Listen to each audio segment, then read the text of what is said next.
Hello, my dear friends. I am Jyotirvid Pavan Kumar.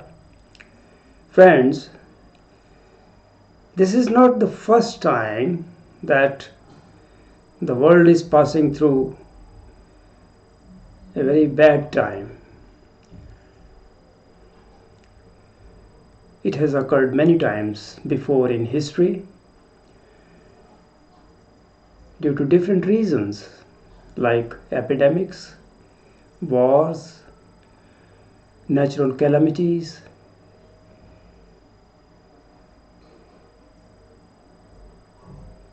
So, this is just a transient effect.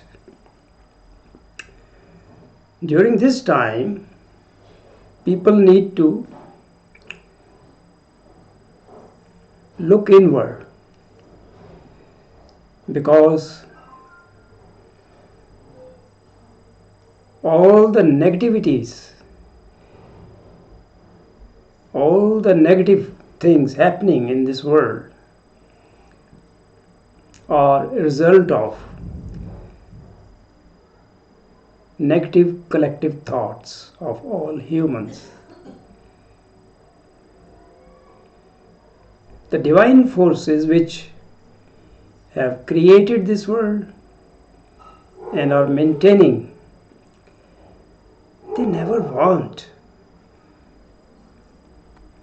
that humans should suffer. But human beings, they tend to take too selfish path of life. No, I am talking in general. There are exceptions. There are many people who are spiritual minded, they are on the right path. But majority of humans, they are under a spell of negative forces. They give way to greed, lust, and all the negative traits.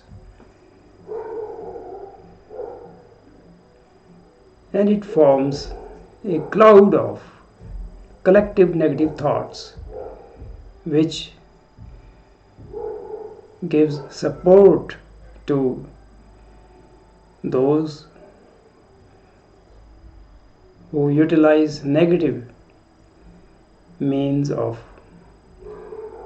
exploiting others in order to fulfill their greed. So this is not the first time, but whatever it is going to pass.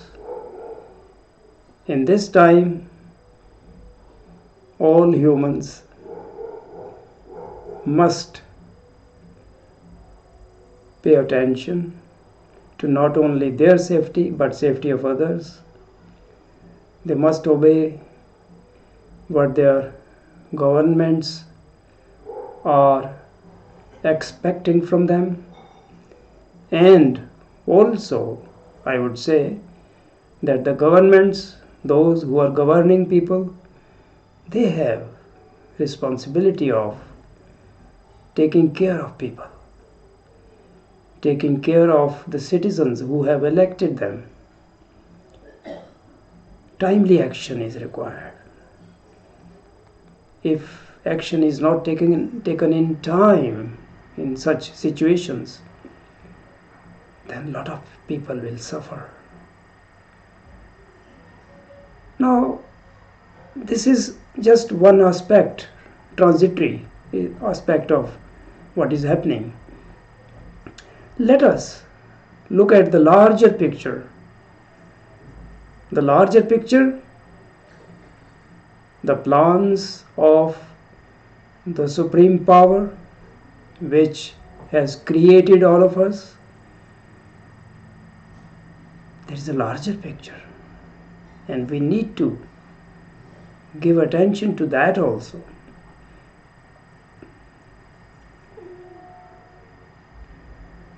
It is a time when the world is passing through a period of transition, transformation, transformation for good.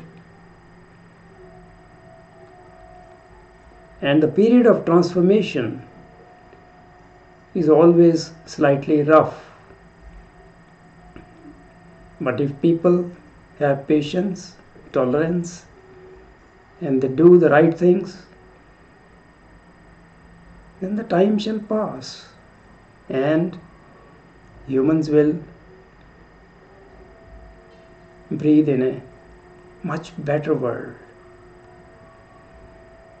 In a period of about 300 to 400 years, when the world will be passing through the age of Aquarius, I have made a video on that, you can see. This transformation will then be complete. But it has already started, since it is a gradual process. All life upon this earth did not start here. All life upon this earth, including humans, were designed and created elsewhere in a universe far, far away from our own universe. And there are many universes. And many of the universes have many worlds which are populated with very highly evolved beings. Humans are nothing before them.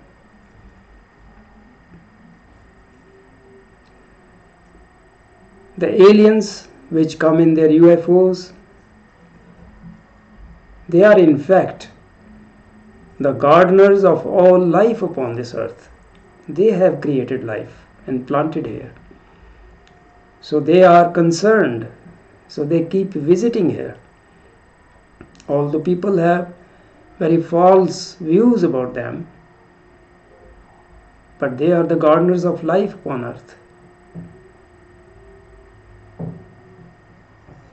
At present, the human race is sixth in series of development, and this race has become too materialistic, too negative. So the gardeners of life upon earth, which you call aliens, they are now among us in a secret way, and they are seeding the next generation, the next generation of humans, which will be the seventh race of humans, and it will be much more spiritual than the present race.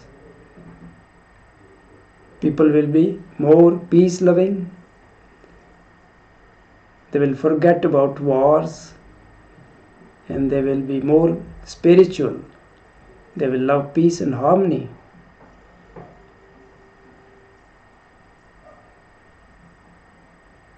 Now, at this present moment, when this transition has started,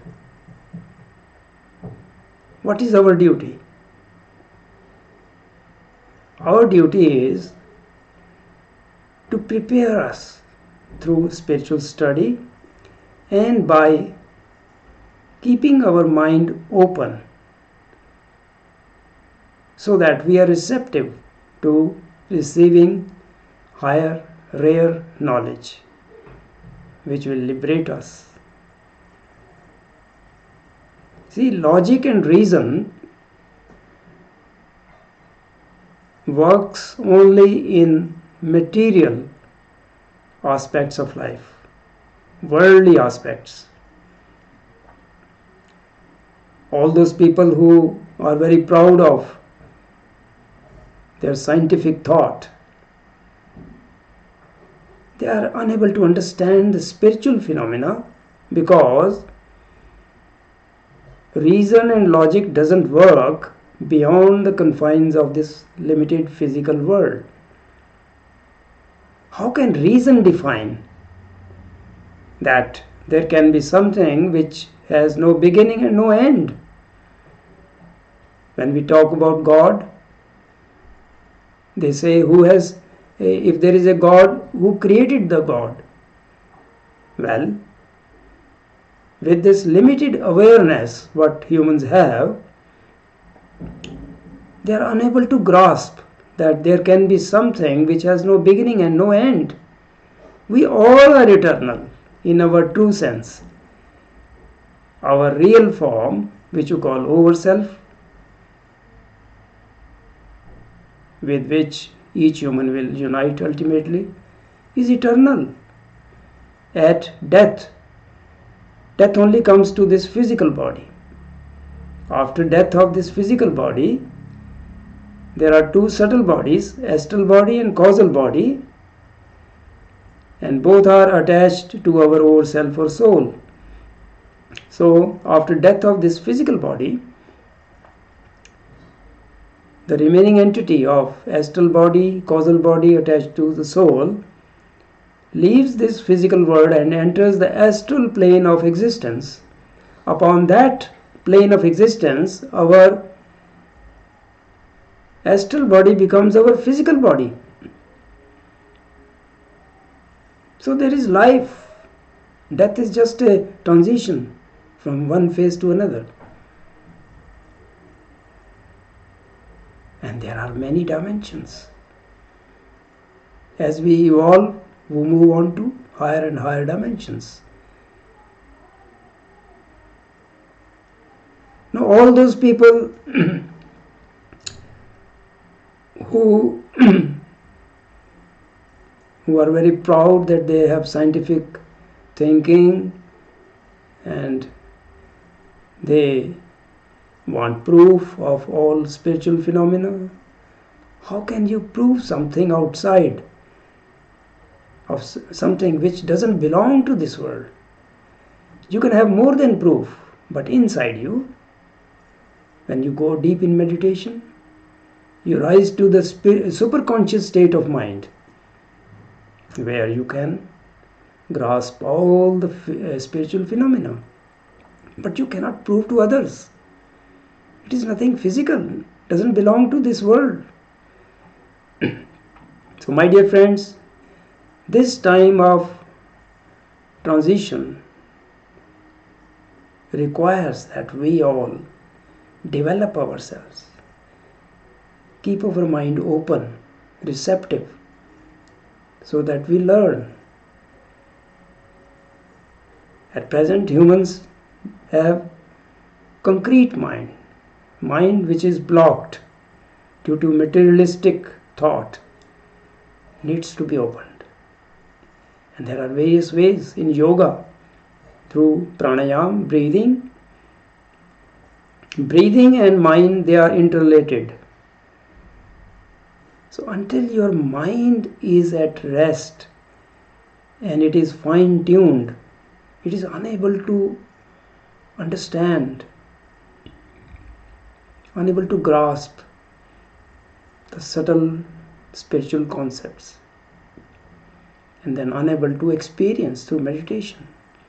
You cannot go deep in meditation until your mind is at rest. And what you can do is to calm down your mind. Sit somewhere where there is fresh air. Take a deep, smooth breath through your nostrils, and then without holding it, exhale through your mouth over a longer period of time so that your lungs are completely empty. That will enable you to take in much more oxygen during inhalation, and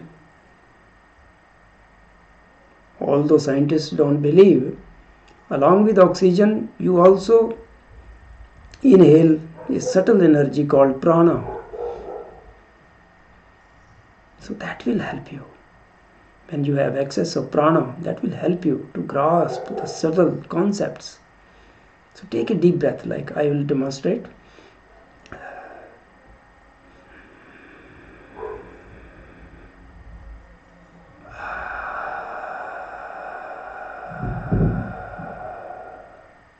exhale over a longer period. So if you take couple of such breaths, you will automatically feel relaxed, calm. Then you can introspect, go into meditation, and you will know much more than you can know just by reading a book. So this is our duty. This is what God desires from humans at this very crucial time. Don't bother what the transition is. Take care, maximum care about yourself, but don't panic. There is no need of fear. Fear, I have explained in another video, that diminishes your immunity and makes you vulnerable to disease. So stay enthusiastic, stay high in spirits, love others, spread, radiate good thoughts. That will strengthen your aura. I made another video how your aura protects you, but only if your aura is strong enough. And it is strong if you are enthusiastic, if you are happy, joyful in all situations. So do your part well. This is what God desires from us.